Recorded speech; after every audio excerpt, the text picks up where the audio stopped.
మొట్టమొదటగా రాష్ట్ర ప్రజలందరికీ నా నమస్కారాలు తెలియజేస్తున్నానండి.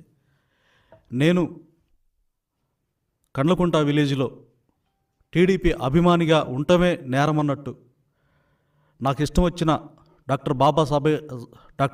బాబాసాహెబ్ అంబేద్కర్ గారు రచించిన రాజ్యాంగం కల్పించిన స్వేచ్ఛను వినియోగించుకుంటూ ఉన్నత చదువులు చదువుకొని టీడీపీ అభిమానిగా ఉండి నేను అక్కడ ఆ పార్టీకి ఏజెంట్గా కూర్చోవడం జరిగింది.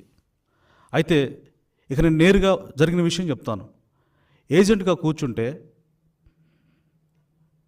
పిన్నెల్లి వెంకటరామరెడ్డి గారు, ఎమ్మెల్యే రామకృష్ణారెడ్డి తమ్ముడు, డైరెక్ట్గా పోలింగ్ బూత్లో నేను కూర్చున్న 114 పోలింగ్ బూత్లోకి వచ్చి, ఎరా మాదిగనా కొడక, నీకు మాకు వ్యతిరేకంగా నువ్వు పోలింగ్ బూత్లో ఏజెంట్గా కూర్చునేంత ధైర్యమరా నీకు, ఎన్ని గుండెలరా నీకు, నియోజకవర్గం మేమంటే గడగడ వణికిపోతుంది, ఎంత ధైర్యం రా నీకు అని చెప్పి నానా దుర్భాషలాడాడు. ఆ ఆడే క్రమంలో ఇంకో అతను పక్కనే వచ్చి, ఆయన 300 మంది వచ్చాడు, బయట మొత్తం మంది మార్బలం ఉన్నారు ఆయుధాలతోటి. అలాగే అతనెమ్మటి లోపల బూత్లోకి 6 వ్యక్తులు వచ్చారు. ఆ 6 వ్యక్తుల్లో ప్రధానంగా దేశిరెడ్డి నాసరెడ్డి అనే ఒకడు నన్ను, అరే నా కొడక, నిన్నే అనేది వినిపిస్తుందా, నీకు అర్థమవుతుందా, ఈరోజు సాయంత్రం 5 గంటల లోపు నీ డెడ్ బాడీ ఉంటుంది, నీకే ఇక నువ్వు పోలింగ్ బూత్ వదిలిపెట్టి వెళ్ళే ప్రసక్తే లేదు, నీ శవమే వెళ్ళొద్ది, 5 గంటల లోపు నిన్ను చంపి ఏట్లో పడేస్తాను నా కొడక అని చెప్పి నానా భాషలు తిట్టారు. నేను ప్రశ్నించాను, ఏం భయపడలేదు, ఎందుకంటే నాకున్న స్వేచ్ఛనే కదా, నేను ఏం తప్పు చేశాను, ఎందుకు నన్ను ఇట్లా మీరు నన్ను దుర్భాషలు ఆడుతున్నారు, బెదిరిస్తున్నారు అని అంటే, అప్పుడు ఎరా నా కొడక, ఇక్కడ మా ఊర్లో ఎన్ని గుండెలు నీకు అని చెప్పి మళ్ళా వెంకటరామరెడ్డి షర్టు పట్టి లాగి ఈడ్చే ప్రయత్నం చేశాడు.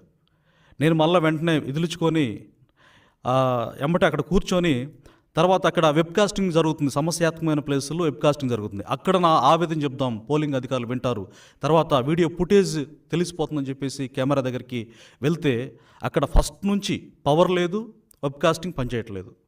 పోలింగ్ అధికారులు నేను అడిగాను, సార్ ఇక్కడ పనిచేయట్లేదు, నాకు ఇట్లా సమస్య ఉంది అని అంటే, ఏం చేయలేక నిశ్చేష్లు అయిపోయి, మేమేం చేయలేము బాబు, అక్కడ వాళ్ళని ఎదిరించలేము, దయచేసి మమ్మల్ని మీరు ఏం అనొద్దని చెప్పేసి అక్కడ పోలింగ్ అధికారి పిఓ గారు, ఏపీఓ గారు, అక్కడున్న సిబ్బంది కూడా ఏం చేయలేని నిస్సహాయ పరిస్థితి. సో తర్వాత నా అట్లా బెదిరించి అంత చేసిన తర్వాత నా కొడుకు నీ ఎంత చూస్తాం అని చెప్పేసి మరలా నా కుటుంబం దగ్గరికి వెళ్ళారు. కొట్టారు సార్.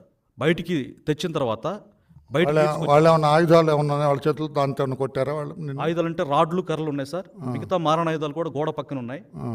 ఫిజికల్గా ఎలిమినేట్ చేస్తామని చెప్పేసి వాళ్ళు ఫస్ట్లోనే కొట్టారా? ఒంటి మీద కొట్టారా? మరి దెబ్బలు తగల? దెబ్బలు భయంకరంగా కమిలిపోయినాయి సార్ అన్ని కూడా. నేను తర్వాత ట్రీట్మెంట్, రాడ్డుతో కొడితే కమిలిపోయినాయి. అవును సార్, కాళ్ళకి, చేతులకి, వెన్నిపు మీద చంపాలనే కొట్టారు. నేను చంపాలని సార్. Okay okay. తర్వాత ఏమని చెప్పు? తీవ్రంగా కొట్టిన తర్వాత సరే రే మళ్ళీ వస్తామని సంగతి తేలుస్తామని చెప్పేసి మరలా నా ఇంటికి వెళ్ళారండి. నా భార్య పిల్లలు ఉన్నారు అక్కడ. నా భార్య పిల్లల దగ్గర డైరెక్ట్గా పిన్నెల్లి వెంకటరామరెడ్డి డైరెక్ట్గా వెళ్ళిపోయి, రే ఎవడరా నోముల మాణిక్యరావు గారి భార్య పిల్లలు అని అంటే, అక్కడ ఉన్న వాళ్ళకి వీళ్ళే అని చెప్పారు. చెప్పినప్పుడు నా భార్య భయంతో, అయ్యా ఏంటయ్యా అని దగ్గరికి వెళ్తే, నా పిల్లలు కూడా, ఏమ్మా ఎవరు ఇంతే అన్నాడంట, ఏమ్మా ఎవరిని పిల్లలు అని గట్టిగా అడిగితే, అయ్యా నా పిల్లలు ఏం చేశారు, ఏం జరిగిందయ్యా అని చెప్పేసి అడుగుతూ ఉంటే, మా పెద్ద బాబుని, ఎరా నా కొడక, మీ నాన్నకి మాకు వ్యతిరేకంగా ఏజెంట్గా కూర్చునేంత ధైర్యం ఎక్కడి నుంచి వచ్చిందిరా, ఎన్ని గుండెలరా నీకు అని చెప్పేసి తిట్టాడంట. మాట్లాడుతుంటే మా బాబుకి ఫోన్ వచ్చింది. ఫోన్ వస్తే వాళ్ళ ఫ్రెండ్ ఫోన్ చేశాడంట, నా పెద్ద కొడుకు చందు. ఆ ఫోన్ తీస్తూ ఉంటే ఒక్కసారికి ఏం మాట్లాడకుండా ఆవేశంతో ఊగిపోతూ ఇక్కడ కడుపు కింద, పొత్తి కడుపులో గట్టిగా తన్నాడండి నా కొడుకుని. తన్నినప్పుడు విడవలాడుతూ కుప్పకూలిపోయాడు అక్కడే. పిన్నెల్లి వెంకటరామరెడ్డి సార్. వెంకటరామరెడ్డి తన్నగానే నా చిన్న కొడుకు చూసి, అసలు ఏంటి ఇట్లా జరుగుతుంది, ఏం జరిగిందని చెప్పేసి తన అన్నను కొడుతుంటే నా రెండో కొడుకు ఏ అని చెప్పేసి అరిచాడంట. ఒక్కసారిగా అతను పక్కన వెనకనున్న అనుచరులు మొత్తం కూడా ఏ అని ఒకేసారి ఏ అంటావురా నువ్వు అని చెప్పేసి అందరు కలిసి ఒక్కసారిగా దాడి చేశారు దుర్మార్గంగా. మొత్తం దాడి చేసి తన్నుతూ గుద్దుతూ ఆ రాడ్లతో కర్రలతో కొడతా ఉంటే ఒక్కసారి డిఫెండ్ చేసుకునే ప్రయత్నంలో ఇట్లా కుప్పగొలిపోయి కూర్చున్నాడంట. నా భార్య బోర్ను ఏడ్చుకుంటూ, అయ్యా నా బిడ్డలను కొట్టొద్దని ఇట్లా అడ్డుపడి నా భార్య వాళ్ళని కప్పే ప్రయత్నం చేస్తే నా భార్యను కూడా కొట్టారు. తనకి గొంతు కింద గాయాలు కూడా అయ్యాయి. తీవ్రంగా కొట్టి నా పెద్ద కొడుకుని వెంటాడారు. వీధుల్లో బట్టి పరిగెత్తుతూ బాత్రూంలో తాక్కొని అక్కడ వాళ్ళందరూ ఎటు వెళ్ళిపోయిన తర్వాత మళ్ళీ సేవ్ అయ్యి నిజంగా దేవుడు మేము బ్రతకాలని ఉంది కాబట్టి ఆ రోజు అట్లా సేవ్ చేశాడో అని తెలియదు సార్. అప్పుడు ఆ పారిపోయిన తర్వాత దాక్కుని వాళ్ళు వెళ్ళిపోయిన తర్వాత మళ్ళీ అక్కడ కొడుతున్నప్పుడు నీకు రైట్ తెలుసా నీకు అది? అవును సార్. కొడుతున్నప్పుడు అక్కడ కొంతమంది టీం ఉన్నారు సార్ అక్కడ బూత్ దగ్గర. అక్కడ టీము నా భార్య పిల్లలు కొడుతున్నప్పుడు నేను లైవ్లో చూడడానికి వీడియో వాళ్ళ అనుచరులే, వాళ్ళ ఫోనే. ఒక ఫోన్ ఏమో దేశిరెడ్డి నాసరెడ్డి అనేవాడిది, ఇంకో ఫోన్ ఎవరిదో నాకు పేరు తెలియదు. అక్కడ నుంచి ఫోన్ చేస్తూ కొట్టే విజువల్ నాకు చూశారు. ఒక్కసారిగా బిడ్డని వాళ్ళు కొట్టడం నువ్వు చూశాను. చూశాను సార్, వీడియో చూశాను, వీడియో కాల్లో వాళ్ళే నీ భార్య బిడ్డల్ని కొట్టడం వీడియోలో నీకు చూపించారు. చూశాను. ఎంత దారుణమయ్యా. చూసినప్పుడు ఇంకా అసలు నాకు అంత జరిగిన నేను చావుకు తెగించి నేను కూర్చున్నాను సార్. ఎందుకంటే స్వేచ్ఛ కావాలి అక్కడ. ఆ అరాచకం పోవాలని, ఒక మంచి జరగాలని కూర్చుంటే నా భార్య పిల్లలను చూసిన తర్వాత ప్రాణాలకు తెగించి కూర్చున్నావు పాపం. అవును సార్, గుండె పగిలిపోయి ఇంకా అసలు నేను చచ్చిపోతే బాగుండు, వాళ్ళు ఏ పాపం ఇరుకుని వాళ్ళు ఇట్లా చేస్తున్నారేంటని నాకేం అర్థం కాక ఇంకా గుండె పగిలి నిశ్చేష్ణ అయిపోయి ఇక ఏదైతే అదైందని చెప్పేసి అక్కడ నేను భావోద్వేగంతో కేకలేసాను. ఎందుకు ఇట్లా చేస్తున్నారు, ఏం చేస్తున్నారు అని చెప్పేసి నేను అక్కడ చాలా బోర్న ఒక రకంగా ఇంకా అది భాషతో నాకు ఏ భాష రాస్తారు అంత ఆ బాధను వర్ణించడానికి. అంత జరిగింది సార్. అక్కడ ఆ దాడి చేసిన తర్వాత మళ్ళీ వచ్చారు నా దగ్గరికి. వాళ్ళంతా తిరిగి నీ దగ్గరకు వచ్చారు అవును సార్. అప్పుడు మా అన్నయ్యోళ్ళు, మా అన్నయ్య పిల్లలు, మా వదినోళ్ళు వాళ్ళు మొత్తం వామ్మో వాయు ఇంకా మీ తమ్ముడి శవం వచ్చేది, వాళ్ళు రారు, ఎందుకు కూర్చున్నాడని చెప్పి బోర్ను విలపిస్తూ ఇక వీళ్ళని సేవ్ చేద్దామనే ప్రయత్నంలో ఇంట్లో పెట్టి తలుపేశారు. నీ భార్య బిడ్డ నా భార్య బిడ్డ వదిలేసి మళ్ళీ వాళ్ళని కొట్టడానికి ఈడ్చుకొస్తా ఉంటే పిన్నెల్లి వెంకటరామిరెడ్డి కాళ్ళు పట్టుకుంది మా వదిన, మా పెద్దదిన. కాళ్ళు పట్టుకుంది. అయ్యా ఏం చేశారు, పిల్లలు ఏం చేశారయ్యా, మా మరిది కూర్చున్నారు, ఆయన మీద ఏమైనా చేసుకోండి, పసిబిడ్డలు ఏం చేశారా అని చెప్పేసి కాళ్ళు పట్టుకుంటే ఆమెను కూడా లాగి పడేశారు. అయ్యో, ఇంత భయానికి నా జీవితంలో నేను ఎప్పుడు చూడలేదు సార్. ఏ గ్రామంలో, భారతదేశంలో చదువుకుని ఏ పుస్తకాలు చదవలేదు, ఏ సినిమాలో చూడలేదు. విక్రమార్కుడు అనే సినిమా చూసాం. ఆ సినిమాలో చంబల్లోయ అనేది చాలా భయానకంగా ఉంటుంది. 1000 గ్రామాలు చంబల్లోయ కలిస్తే మా కండ్లకుంట గ్రామం. ఈ కంప్యూటర్ యుగంలో 2024 ఏంటంటే 1000 చంబల్లోయ గ్రామాలు కలిస్తే మా కండ్లకుంట గ్రామం అంత భయంకరంగా ఉందా? అంత భయంకరంగా ఉంటుంది సార్. అది బయటికి రాకుండా దాన్ని అట్లా హైడ్ చేసేసి వాళ్ళు పాలన కొనసాగిస్తూ ఉన్నారు. అక్కడ పోలీసులు లేరా మాణిక్యాలరావు? అక్కడ పోలీసులు ఉన్నారు సార్. పోలీసులు ఉండి ఎవరున్నారు పోలీసులు అక్కడ? సెంట్రల్ బిఎస్ఎఫ్ పోలీసులు, సిఆర్పిఎఫ్ ఉన్నారు సార్.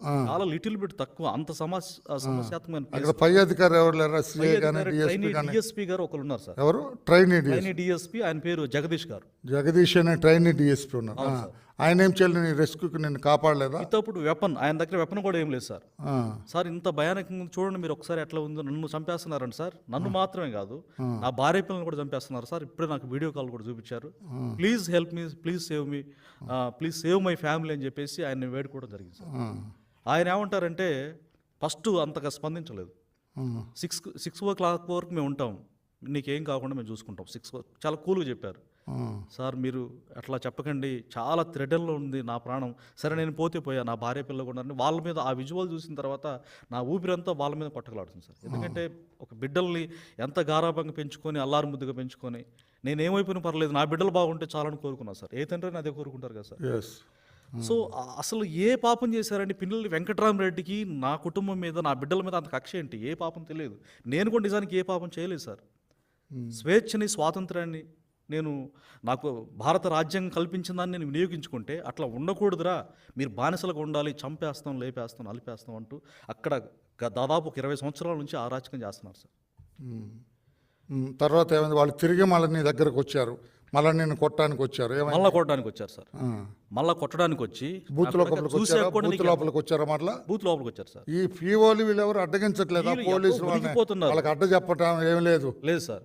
నా ఫోన్ ఆల్రెడీ లోపలికి తీసుకురాకూడదు కాబట్టి బయటనే ఉండిపోయింది. అక్కడ పిఓ గారిని వాళ్ళని ఫోన్ అడిగాను. మేము ఇవ్వకూడదండి, మమ్మల్ని ఏమైనా చేస్తారు వాళ్ళకి భయపడ్డారు వీళ్ళు కూడా. అవును సార్, అధికారులంతా వాళ్ళకి భయపడ్డారు. అవును సార్. వెబ్ కాస్టింగ్ ఉంది, పవర్ లేదు, మీరు రెస్పాన్సిబిలిటీ అధికారులు కదా, మరి ఇక్కడ పవర్ ఇక్కడ నేను వెబ్ కాస్టింగ్ దగ్గరైనా నా బాధ చెప్పుకోవాలి అని చెప్పేసి అడిగితే వస్తుందండి, మేమేం చేస్తామని భయంతో వాళ్ళని ఆపలేదు. వెంకటరామరెడ్డి గారు పోండి బయటకు అనలేదు, ఆపలేదు సార్. వాళ్ళు భయంతో ఇంకా అంతే కుర్చీలు నిశ్చేష్టులే కూర్చున్నారు సార్. అసలు ఎప్పుడు నా జీవితంలో ఒకవేళ ఇంత దాడి జరుగుద్ది అనుకుంటే నా భార్య బిడ్డలు అసలు అక్కడ ఆ ఊర్లో కూడా మరి పోలీసులు అక్కడ ఉన్నవాళ్ళు గేట్లో ఉన్నవాళ్ళు వీళ్ళని ఆపలేదా ఆయుధాలతో లోపలికి వస్తారు ఎవరు ఆపలేదు సరికదా.